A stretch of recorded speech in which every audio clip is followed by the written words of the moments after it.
get food close by. You know, people want to experience the culture of the country that they've come to. So sometimes they will tell you, where can I get street food, or where can I get local, you know, food? So guests may also request this information from you as it relates to some specific services that you may offer. So for example, if you offer a spa treatment, you know, they want to know that, you know, they can access that spa treatment at some point in time, even if they're, let's say, attending a business conference, they might still want to be able to do that.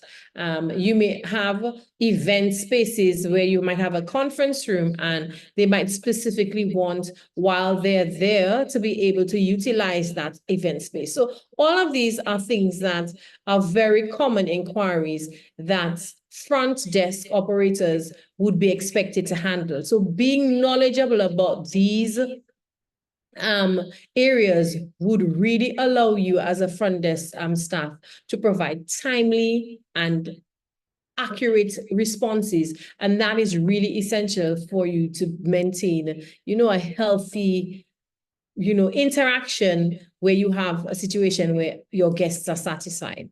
So what I'm going to do is I'm going to, in a little bit, ask us to go into breakout sessions where we're going to discuss a group activity that I want to hear from you some lists of very common, and I think I've given quite a few hints, but I want you to look at the different inquiries and think about potential uncommon types of inquiries that you may have encountered in the past while you've been working on front desk, or perhaps maybe you've heard of a really funny incident where someone would have requested a ridiculous, you know, something that you would think of as absolutely ridiculous in the scale of 1 to 10 on inquiries that you've heard of. And we can come back and discuss some of those inquiry types and potentially look at some suggestions for handling those inquiries. So let's see if we can do that. Actually, let's do it as one big group. I'm not going to break us out into breakout group, or did you do it all? Oh, I see Favor has already. Yeah, I already did it. Yes, okay, I'm sorry. So we're going to do that. We're going to break out into groups, and we're going to discuss uncommon and common inquiries that you've had, and then we come back and look at the mitigation factors or strategies. So what I'm going to do is I'll go around to drop the screenshot on the chat so that they can still access it. Yeah, thank you, Favor.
And that was breakout one. Breakout one, two.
Okay, so that was breakout room two. Let's see what's happening in breakout room.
Favor, will we bring everybody back into the main room in the next minute? Okay, sure. Let me close it. Can you see the time that we've been on? 60 minutes. I'll close it. So it closes in 60 minutes. In 60 seconds, sorry, 60 So seconds. you give them time, you timed it. No, it normally, once you close it, Zoom counts down 60 seconds. Okay, all right, cool. Yeah.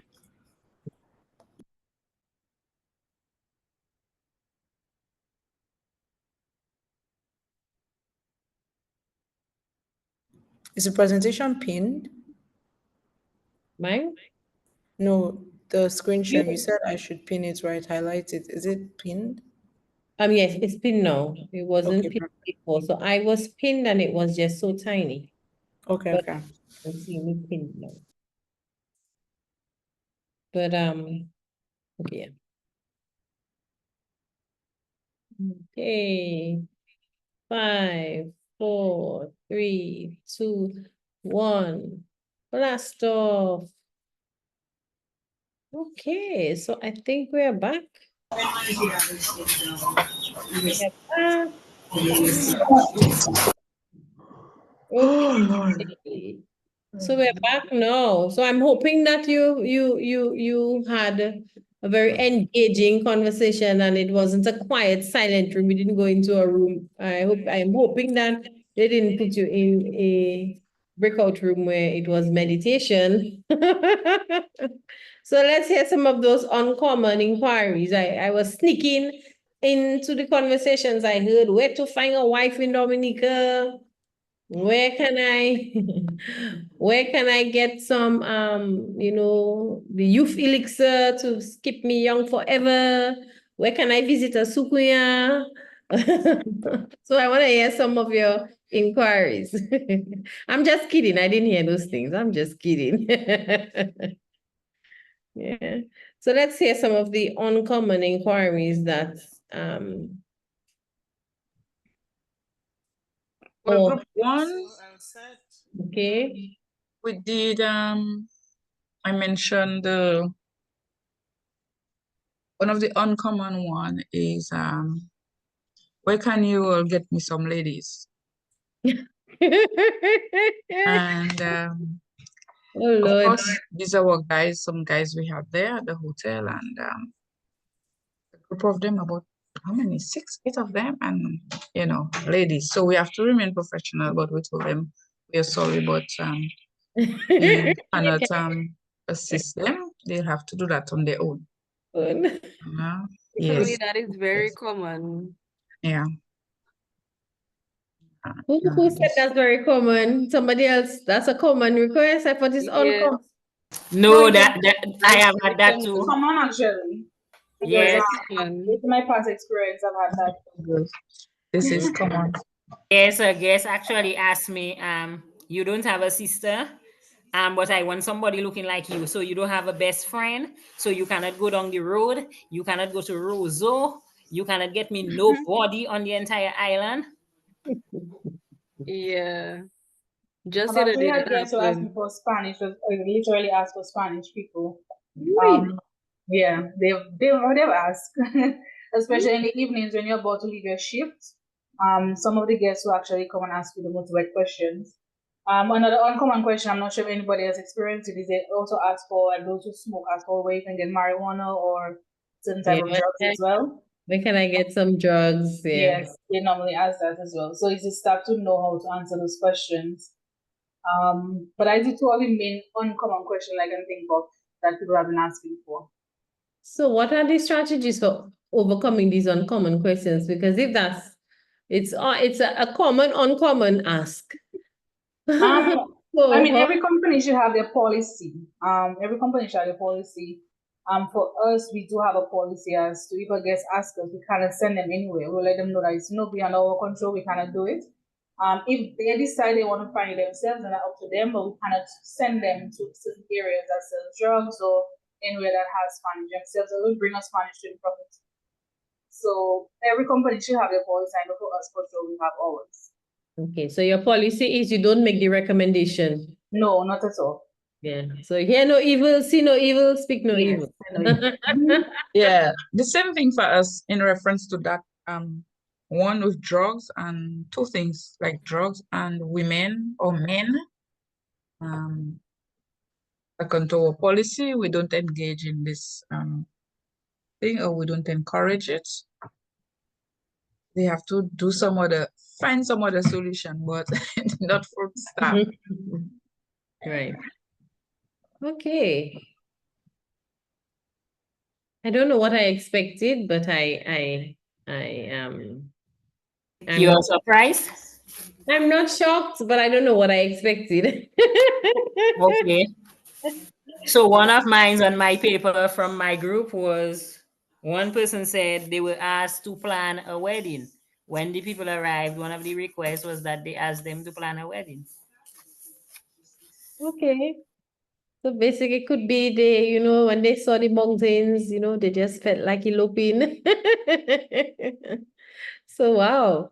So that's cool. So that means that, sounded like you needed to make arrangements to put together an elopement package there and on the spot for that person.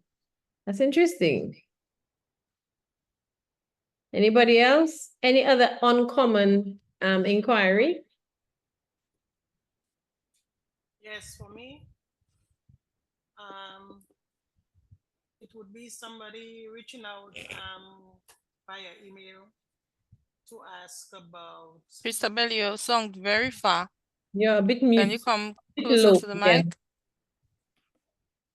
Well, actually, my phone went out of charge, so I'm using my desktop. Your device. Okay. We'll listen. We'll open our ears.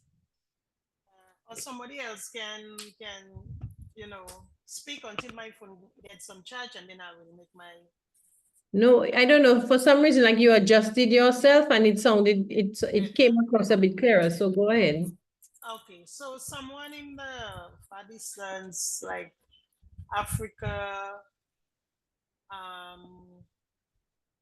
Turkey, Israel, these kind of countries, I would get persons reaching out and inquiring about how can they become a citizen of Dominica. To me, it sounded kind of weird because they were saying that, okay, they make about 200 yen or 200 of their kind of a money, which is technically nothing.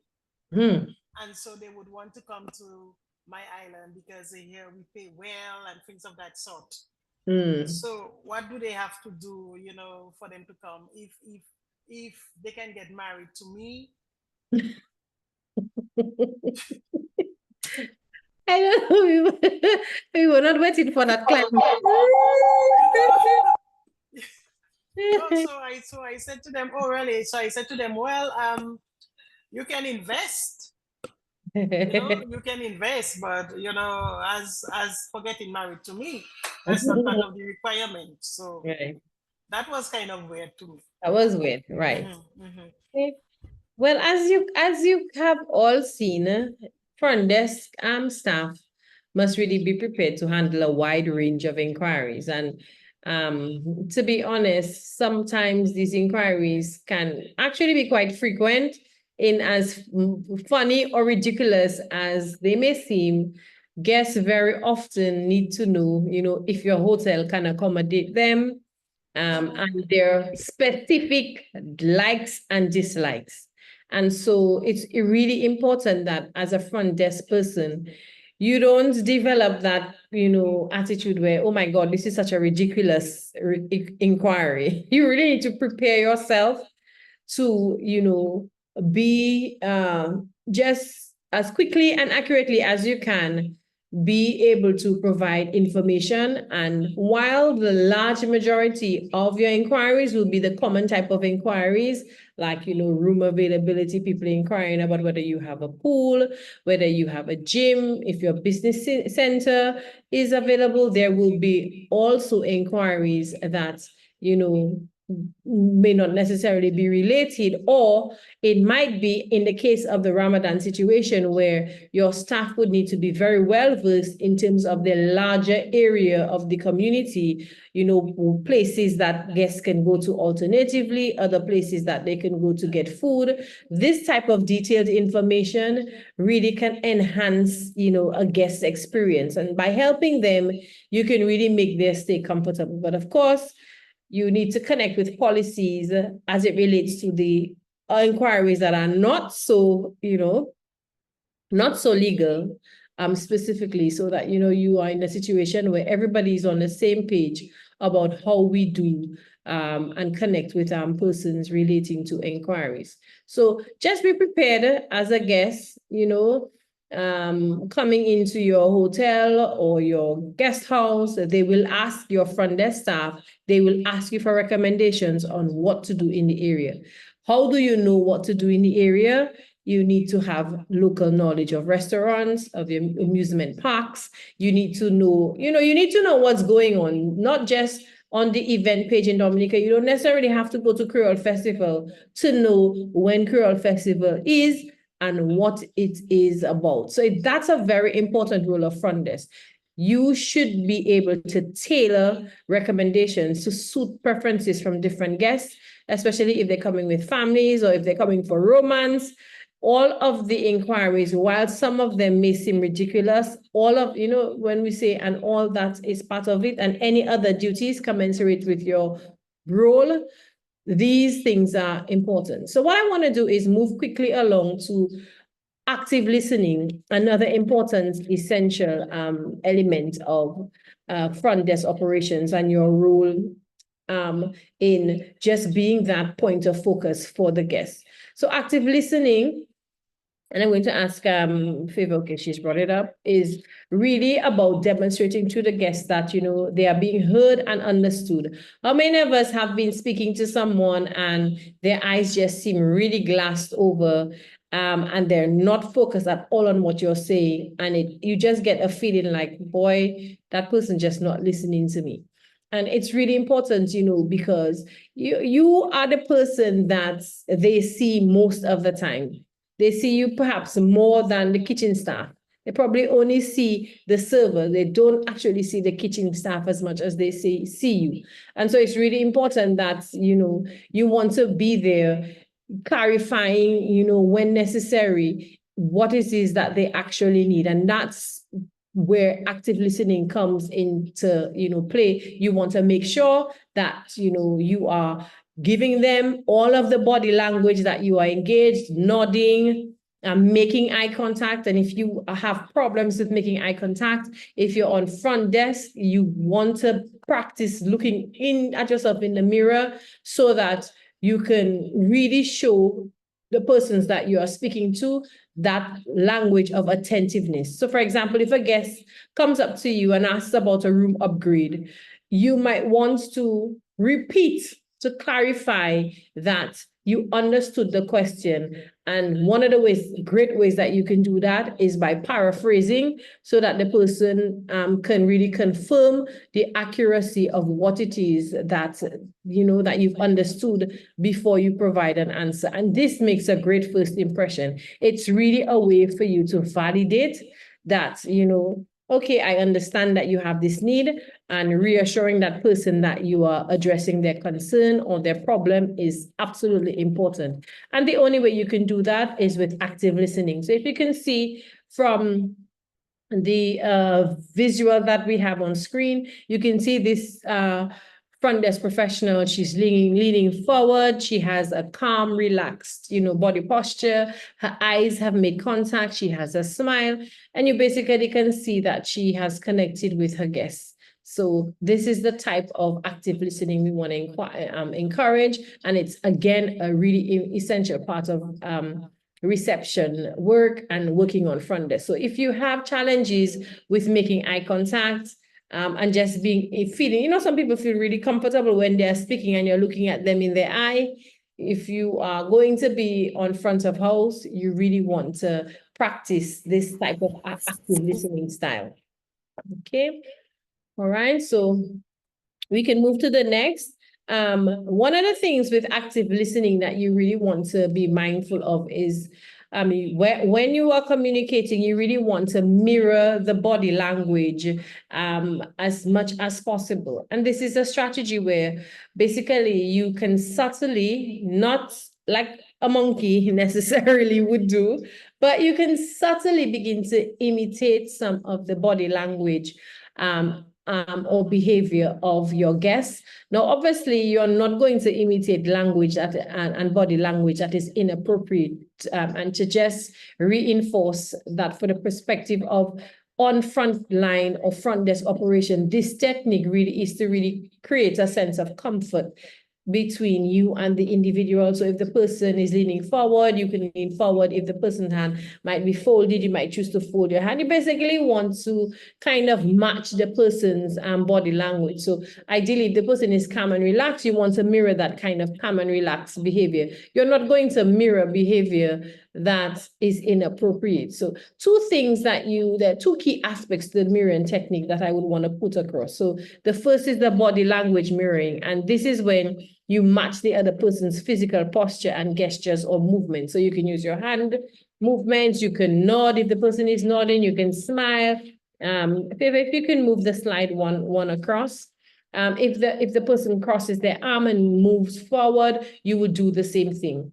You can also mirror verbally. So with mirroring verbally, what you want to do is you want to paraphrase or repeat key techniques. So for example, if a guest says to you, I'm really looking forward to a quiet, relaxing stay. And you might say, wow, that sounds like you're eager for a peaceful, relaxing stay.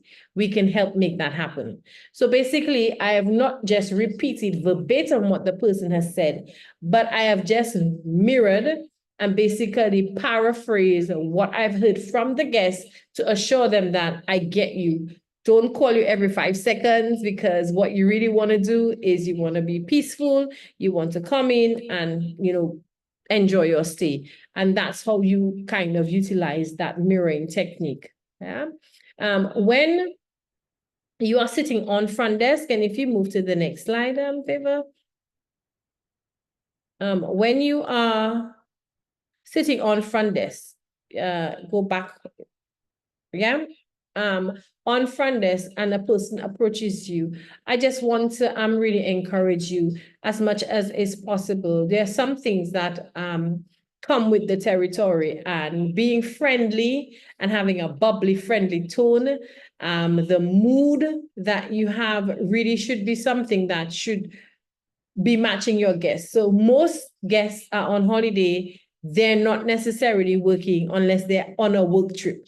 So they are most times excited, cannot wait to find out who, where, what, when, how much, can I taste it, can I hear it, can I go music in it? They are excited and friendly. And it's really important that you want to match that kind of energy. So if your guests are speaking softly, or if they're nervous, you can lower your tone to just provide reassurance and to make them feel comfortable that, I got you. So one of the key things that I want to kind of just really reinforce with this technique is that you want to always confirm that you've understood what the guest is asking of you. So you can even say something like, I hear you're asking about our spa services.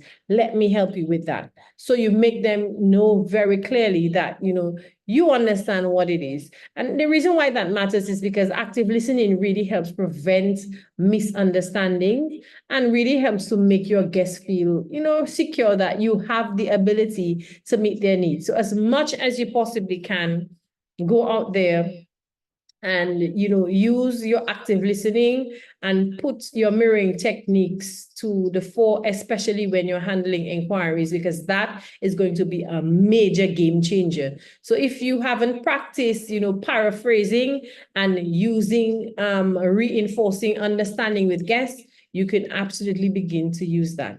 Communicating with clarity and patience. So sometimes guests are very excited, and that excitement can lead them to ask you like 1,000,001 questions at a time.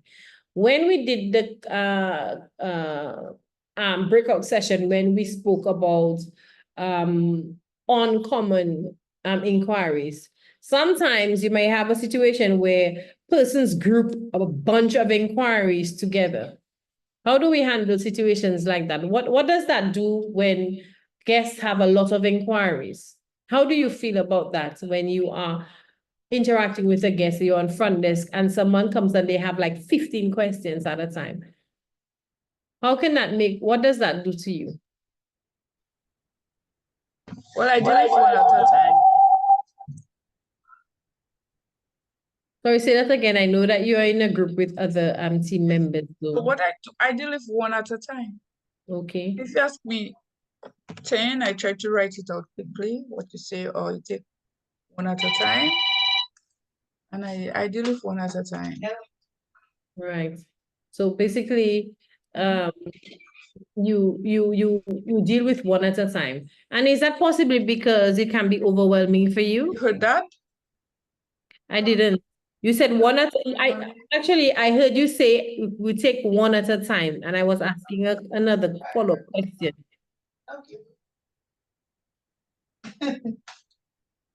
Yes, Did you?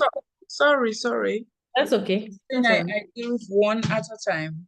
Okay. And even if they have a million, I take a note of it, because sometimes through email also they ask you how many How many questions? things at one time. So I deal with them one at a time, and I like to make it clear, I deal with it like I put the little bullets, points. Right. I do that point by point to make it easier. Okay. Anybody, how does it make you feel when you have a guest that asks a lot of questions? Can that be intimidating to you? Well, that can be overwhelming, just that you have to remain calm and try your best to at least answer, if not everything, I guess the most important ones. Yeah, all Right. important. Those that make more sense, or those you can more act on, Right. I would say. Every inquiry from a guest is important. So some guests ask questions that can be political in nature. They might ask you, what's the state of XYZ? And you might be thinking, like, what does that have to do with having an eco, retreat? But they want to ask these questions. They're curious. Or they might ask your opinion. What do you think about Donald Trump? What do you think about my president? Yeah, it's true. They might just Reason. randomly. Hey. And then you're gonna say, Hold on a while. Somebody is reading somebody's mind here. I'm telling my colleague, this monkey with that little piece of hair, it reminds of Trump.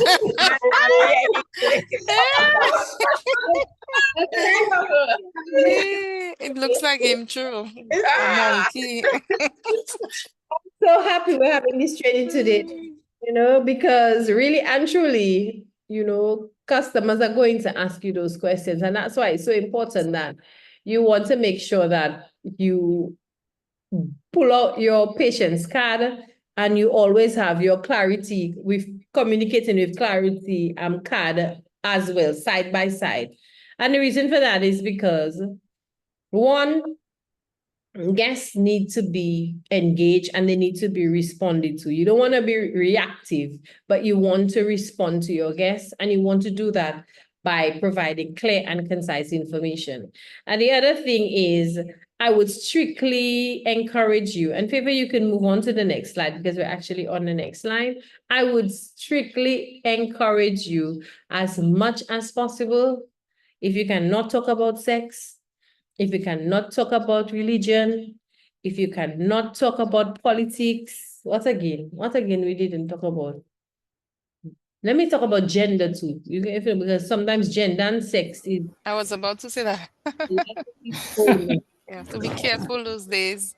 I can ask you to keep clear of these conversations, saying, I respectfully, respect that you feel that you want to share that with me, but we do have a policy which I am totally, forbidden from going there. But I feel like we're family because you're starting to share on a deep level with me and you just leave it there. And as Yep. much as possible, avoid using jargon. So talking about this monkey with the hair, that's jargon. That falls into that idiot. Yeah. This is jargon. The other tip I would really want to say to you is on front desk, if you or as a manager, you can get your teams to practice speaking slowly and bringing it down when speaking to international guests, that's really important because we have a lot of information to share about Dynamic Dominica.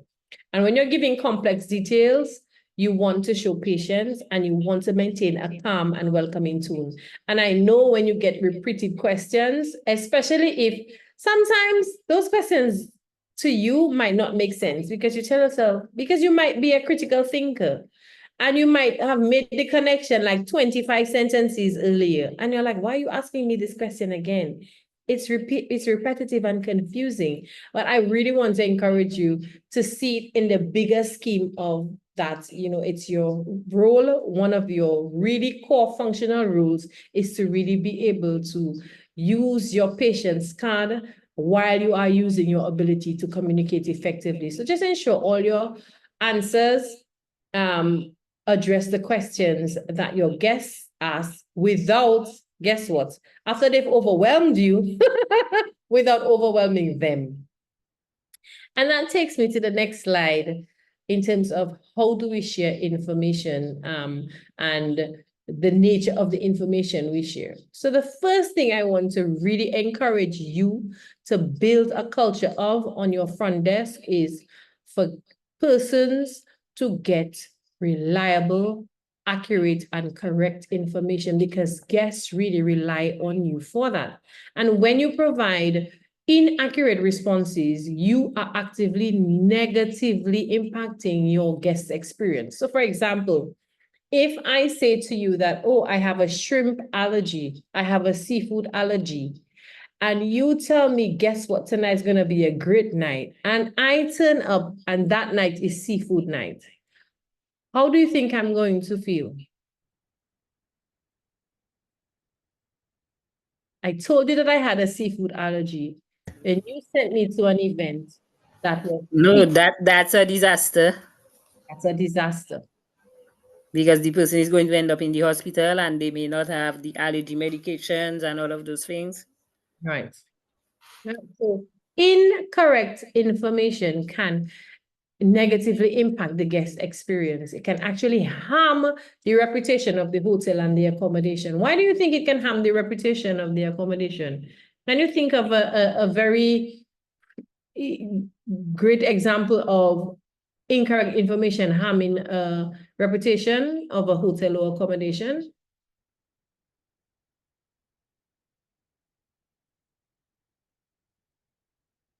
Repeat the question, please.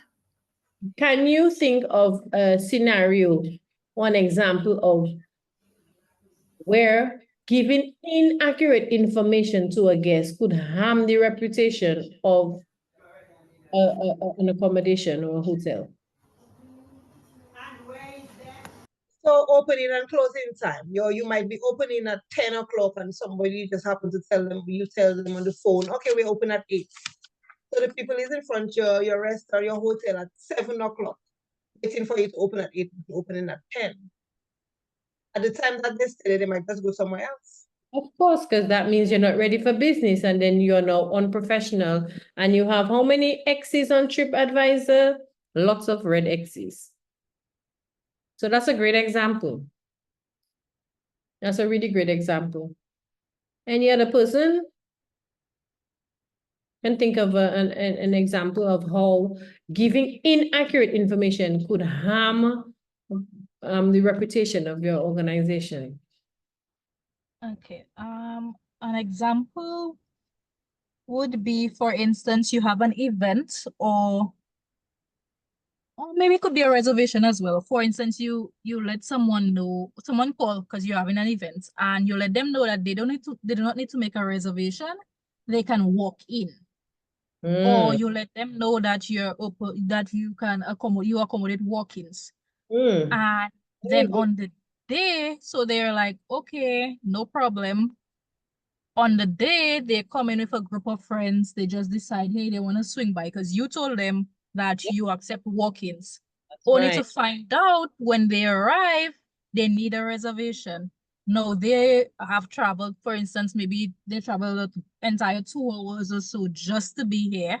Yeah. And just to find out that there's nothing that you can do for them Oh gosh. because you told them that you accept walk-ins and now they're here and So you you're can telling them that imagine, without us even harping on about it, how that would lead to frustration yes.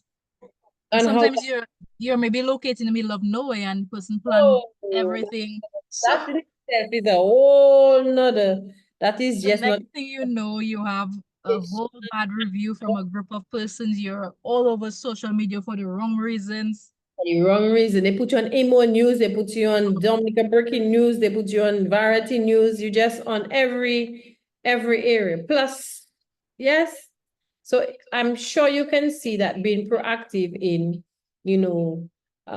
sharing information, ensuring that as a front desk professional that you have the knowledge of your hotel and services, you have policies surrounding, all the key areas of your organization. You regularly check the hotel websites yourself, review the promotional material. So you should be in the know on when is the manager special, when is happy hour, when is cocktail, when is bring a friend, when it's, yes, staycation, because all of this is relevant information that could really assist guests. And providing them with uncertain answers is really not going to help anybody. So I want to encourage you, consult with your colleagues on a regular basis, because sometimes the kitchen staff may have changes on the menu.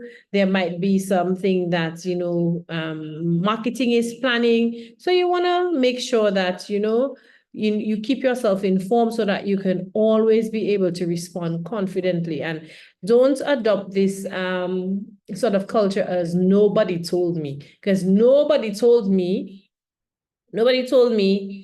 didn't make, doesn't actually make a difference to the customer. So please be informed so you can respond confidently and just help to build and reinforce the hotel reputation for professionalism and reliability. And a lot of times we don't go to certain places because we're not sure that they're actively going to be available to help, meet our needs. And so rather than, we tell ourselves, rather than waste our time, we just go to the place that we know for sure that can meet our needs. So please be in the know, give correct information. Okay, the other element that I want to touch on is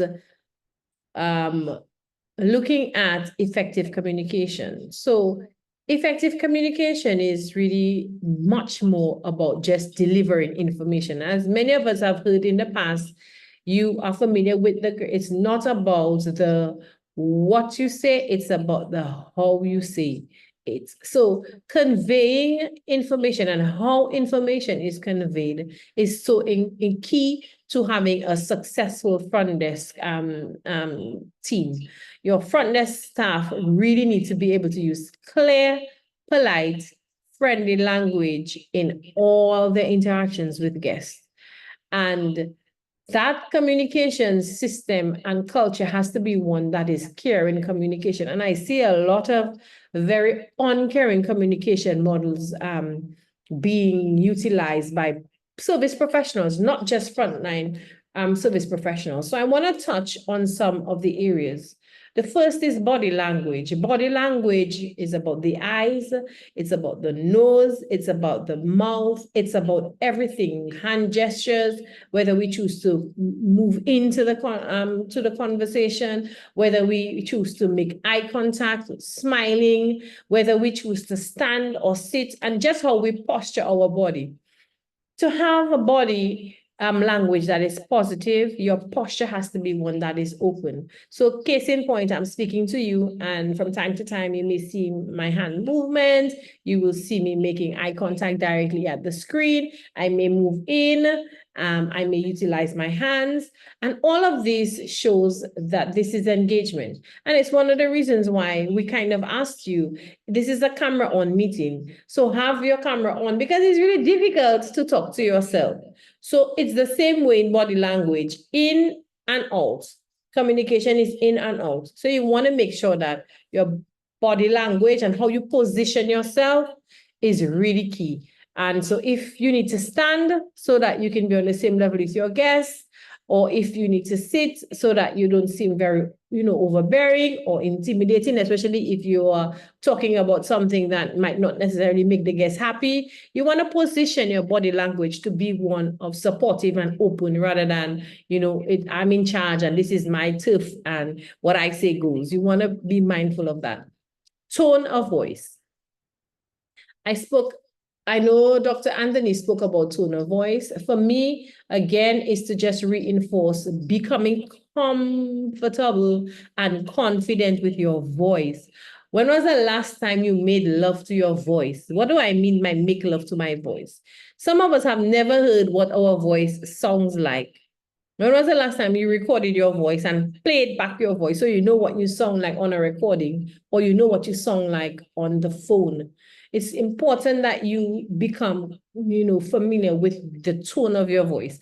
I know when I get excited, my voice just goes up like 25,000 decibels, and people outside will hear me speaking.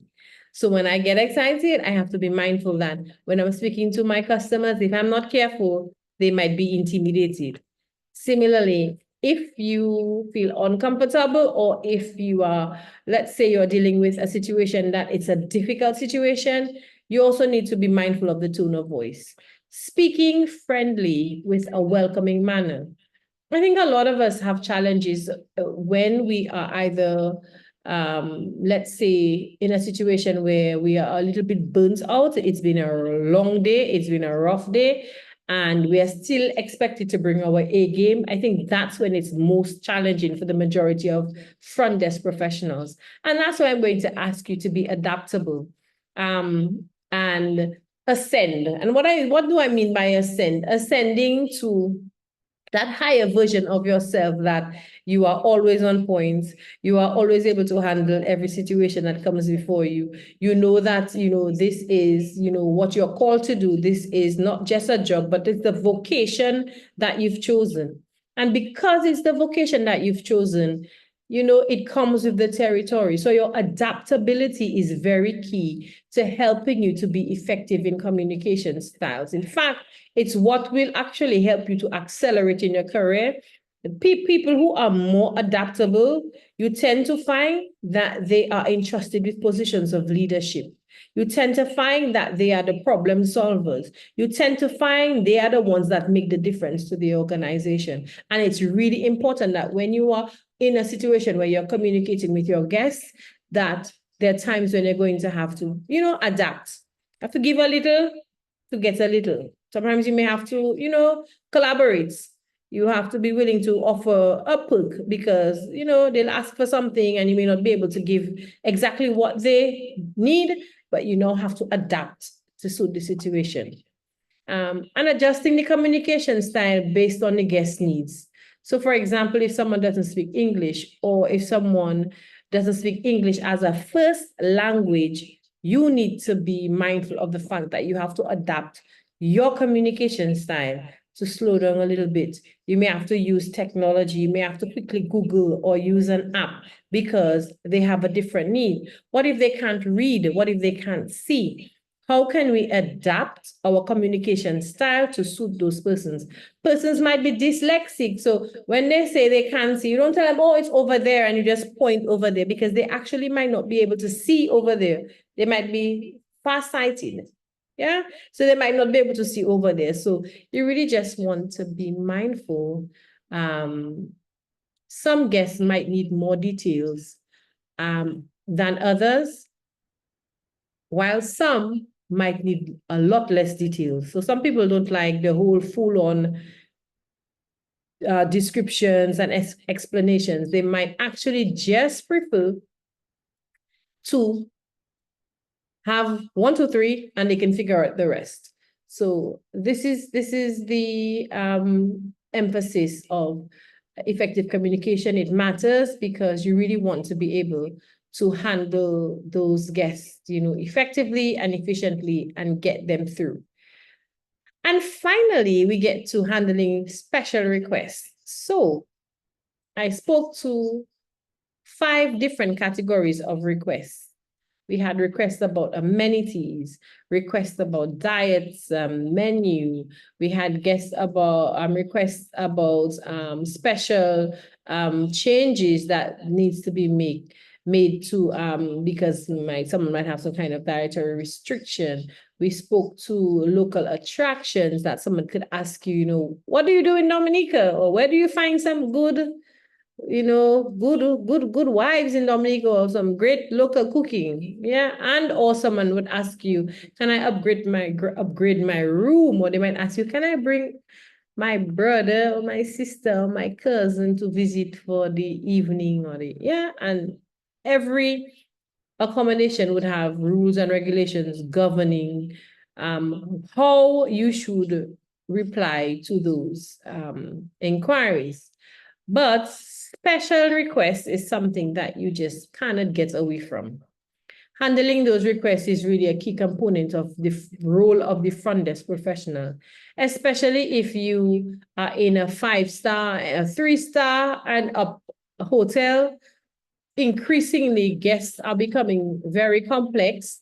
And in that environment, they may have specific needs or preferences that, on a day-to-day basis, they enjoy, and they just, feel that while they're on vacation, they shouldn't be denied of those preferences.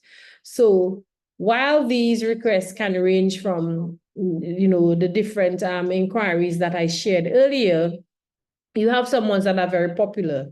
So a guest might request an early check-in. They might request an upgrade. They might request some kind of personalized service, like, they have a birthday that they're celebrating, or an anniversary that they want you to celebrate, or their dietary accommodations that they would like you to make. Whose responsibility is it to manage these requests efficiently and professionally? Whose responsibility is it? Is it the job of the manager? Is it the job of the department that, the request would live inside? Or is it the responsibility of firstly, of the front desk staff to manage the requests efficiently?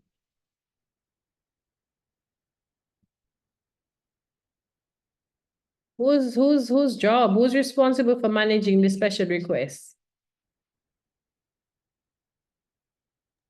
The front desk I staff. think is the front desk staff, because remember, they were the one the request was made to. It's their responsibility. And based on the request, they may not be able to do it personally, but they will get the relevant personnel or the relevant equipment or whatsoever. Okay.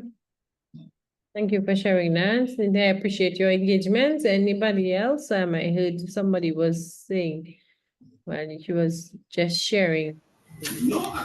Yes, so to add to what she said, that is correct. And also, I think the front desk staff need to follow up with the different sectors to ensure that the request is met, because sometimes that is not done, and then things start falling apart. Okay.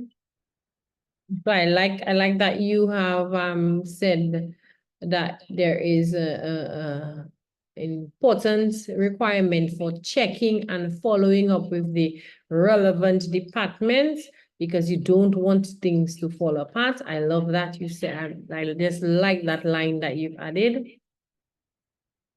Anybody else wants to add anything?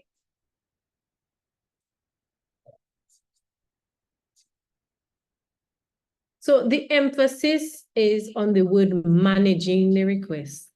it is the responsibility of front desk staff to manage the requests efficiently and professionally. And the reason I say manage is because you may not necessarily be the person to directly deliver the request. You may have to first check to see if it's available. And I want to encourage you to always, before confirming any special request, check your system, consult with your manager or the relevant department that it's available and it can be delivered based on the specification, that the guest is requesting of you. And after you've checked that availability, you can then confirm. And while you may have to pass it on to the food and beverage, or you may have to pass it on to housekeeping, there are times when you may have to offer an alternative solution so that the guest needs can be met. And ultimately, what you want to do is you want to be that bridging gap. And somebody mentioned that before, that the front desk is a bridge between the guests and many other departments. And so that's why you are very correct when, I said, who is responsible for managing the special requests? It would be the front desk staff, okay? And then you finally want to, after you have spent time checking and making sure that things are available and you begin to help the guests to actually get their needs met, you also want to ensure that you follow up, because sometimes you put in a request and somebody forgot to mention it, or somebody forget to put it in the system, or somebody forget to take it out of the system. And guess what happens? Your guest again gives you a thumb down, feedback. So when managing your special requests, just make sure that you are checking in and confirming, and that you are, making sure that you have done everything in your, possible remit of control to ensure that you've either helped to solve or provide an alternative. Right? So if your guests ask for an upgrade and you're not able to give them the upgrade that they ask for, you can probably offer them a different room, or you might offer them a complimentary service, which you can offer them almost like a perk, to distract them from the fact that you're not able to offer them that specific thing. Right. So we spent time talking about some of the important elements of handling inquiries. And we've spoken about the common types of inquiries, the room availability, amenities, local attractions, menus, food and beverages, and special requests. Then we spoke about active listening and how you need to engage guests and understand the inquiry, and especially use mirroring techniques to confirm the accuracy of the information that you are getting from them.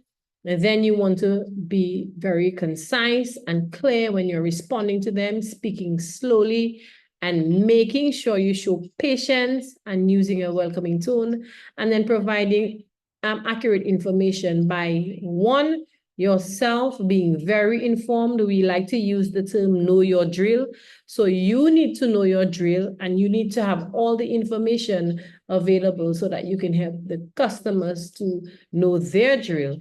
But you can only do that if you have accurate information.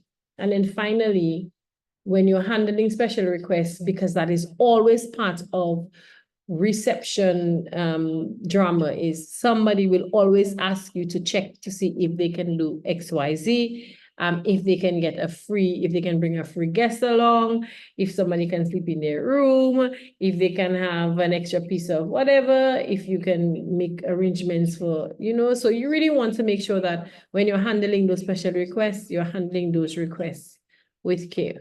So as our last activity together, I know that one of the things that I asked you to do was to identify some hurdles to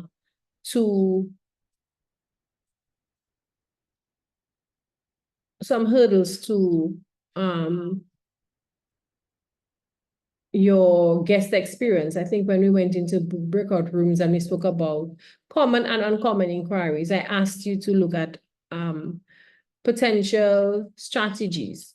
So now I'm going to do our last activity that we will do together before we break out. And in this scenario, I have a guest called Mrs. Laura White, who have just called the hotel front desk to schedule an appointment at the hotel's restaurant for a special anniversary dinner. And that dinner is for herself and her spouse. And Mrs. White is a VIP guest who has a specific requirement and has requested a private table with a window view.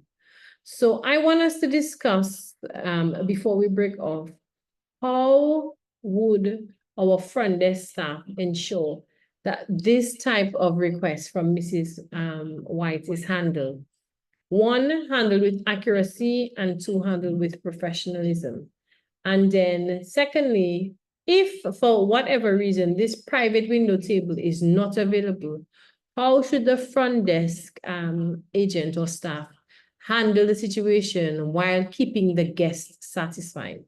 So you have Mrs. White, VIP, calling in to book a special dinner for herself and her husband celebrating, well, you didn't say husband, her spouse, celebrating their anniversary. And she's asked for a window table, a table with a window view, private table with a window view. So she doesn't want to be seated with other people and she wants a window view. So how would we handle this request? Let's have our inquiry handling superheroes to come to the rescue and tell us how are we handling this request. And if we can't give her that window view, what are we doing to keep her satisfied? Should I create a breakout room or we're just discussing it together? We're doing an open Okay. visit them in breakout room. I think they will kumbaya, they'll fall asleep. Okay. Okay. I don't trust them. With only less than 5 minutes remaining, I don't trust them. I feel they will fall asleep in breakout room.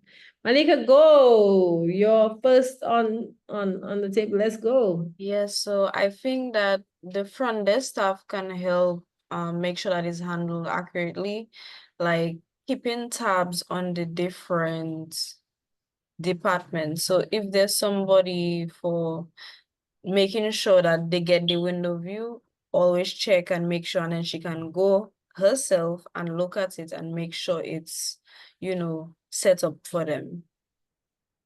Right. So you're saying she doesn't just call down and tell them, guys, we have a booking today, and can you reserve a table, a window, private table on the window? She doesn't just call and said, okay, done.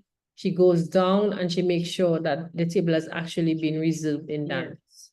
Okay. What happens when the table cannot be reserved because it has been reserved by somebody? What happens when all the private window sitting is, because it's full moon and everybody wants to have dinner? Well, then if all the private windows are taken, then you give her an alternative that is private, but it's almost the same like atmosphere, but make sure like her request is that it's private, so give her somewhere that's private but still of a nice ambience. Right. Yeah. Not be able to give her a window, but you're saying you would make sure at least that it's private and that the Yes. ambience is equally appealing. Mm-hmm. Anybody wants to add a strategy of how that? Let me add. Mhm. Let me add. So what we do, the reception desk get the call, we take the request, we go to the dining room and put in that request. There's a special place we record all the dining room requests Right. or reservations. And we discuss it. We have the dining room supervisor. It's discussed with the dining room supervisor. The dining room supervisor discusses it with the waiter and the waitresses that are there. Right. And if the place is available, then this is fine. If the place is not available, then we call the lady, Mrs. White. Right. Yes, and we let her know what is available. And Right. what we can do Okay. for her based on what we have available. Mhm. And that's a lot of conversing with this the front desk staff and the other Yes. departments. Yeah? So Yes. one question is, how would you ensure that that person that you've spoken to gets that message across? So do you enter it in the book, or they enter it in the book? No, I enter it in the book. I enter it in the book, then I notify them. Okay, so there's a Yes, because or- at the time they may be busy or something. I get the information, I enter it. The supervisor may be busy, the waiter. But after I enter it, because we all know where that is, because every shift they go into the book and check and see what's going on, what reservations are there for dinner. right. And so the supervisor know, the staff coming in as well know if it's 6 o'clock, they know if it's 1 o'clock, lunch, blah, blah, blah. Everybody know. And In the event that the in the rooms event are that the room is not available, let's say it's already booked, then we have the option, we discuss it, so we think it will be best for the person, and we contact them and we let them know. Has anybody seen any areas? What's that? Anybody seen any areas of possible enhancement, or any areas that they might have to look out for that could potentially cause that request to go, haywire? You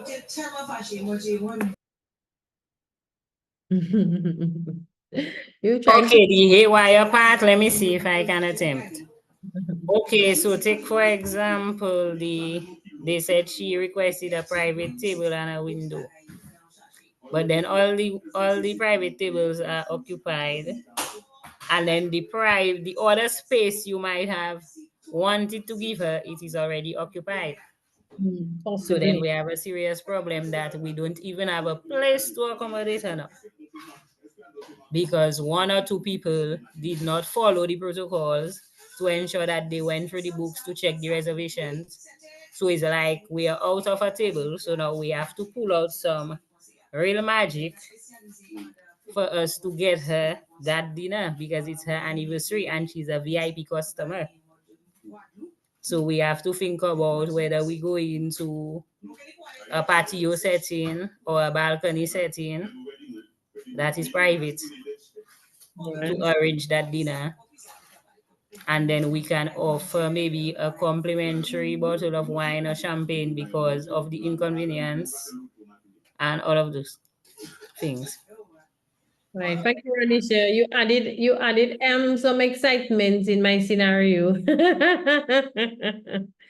But I think as we draw to an end, I think it's clear that there are quite a number of things that we as frontline professionals can do to enhance the guest experiences. And so what I really want to encourage you as we get ready to, end our session today is to conscientiously just see yourself as sort of like the light, the beacon. Your responsibility constantly is to be managing reception, front of desk, connecting all the moving parts of the organization. And so you have to be the voice of reason. You have to be the one when everybody's, when sometimes you have a situation where the kitchen staff and the waiting staff might be fighting, you have to be that voice of reason. You have to be that calm, that adaptability in the storm. So your efficient communication, your ability to give accurate information, your ability to be clear and to be patient, your ability to basically mirror to ensure that you are reinforcing and reaffirming that, the needs of the customer is important to you. Your ability to handle those inquiries is going to either make or break the organization. And so I really want to encourage you, and that don't just see yourself as like a member of staff of Port Young, or a member of staff of Kudibi Ridge, or a member of staff of, you should be elevating and aspiring to just push yourself in the sense of a service professional that, you know, can be relied upon, can be dependable, and build your career in such a way that, you know, you've developed these core values that no matter what comes, that you have chosen these core values because they align with industry best practices and they align with standards of professionalism. And I think that is going to make the difference, not just for your organization, but you're going to be in demand. I know there have been persons here that have been headhunted from previous establishments because their service have been A-star plus excellent. So it's now 4 o'clock and I'm not going to speak 1 minute longer than 4. And so I want to thank you on behalf of Outsource Development and the Discover Dominica Authority for participating in today's training. As you leave, what I'm going to ask you to do is just register your name. If there are multiple people in a room, please make sure that all the peoples in the rooms who are actually actively participating in the training are recorded on there, because I know that that's the case. So please, as you leave, just please ensure that you put your first name, last name, and the organization that you are representing, because that will show up in the chats. Thank you. Have a great rest of your evening. Bye-bye. Thank you. Same to you. And it was a very informative session. Anisha. Don't forget you can access the resources online, okay? Thank you all so much for coming.